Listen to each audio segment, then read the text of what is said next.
Hello friends, so Figma INC looks like a potential recovery candidate and there are some green shoots if you're looking at the long term price chart.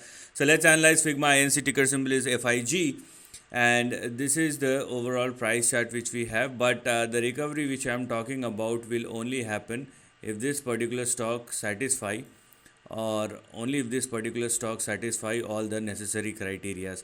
As one can clearly see that this particular stock has been falling down for quite some time and now it is trying to move higher. So if you are looking at the price behavior, and most importantly when I draw a line like this, you may see that this particular stock has been facing some resistance, and now there is a range breakout that has happened, which is definitely a very positive sign which we have in front of us.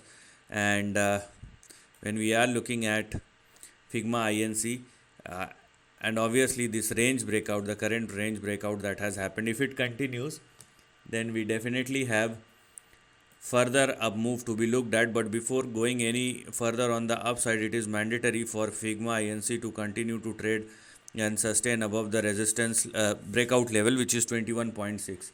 So the stock must not fall below 21.6 or lower. That's mandatory. Because this particular stock is trading above 21.6, so the next immediate target or next two targets which are currently active are 30 and 32. So focus on these two targets because this is what is active.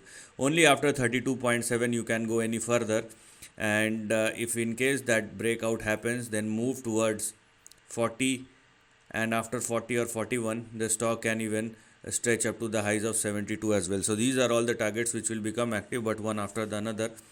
Also, if you want to go beyond 72, then wait for the breakout, because the stock does have a high of 140 or 150.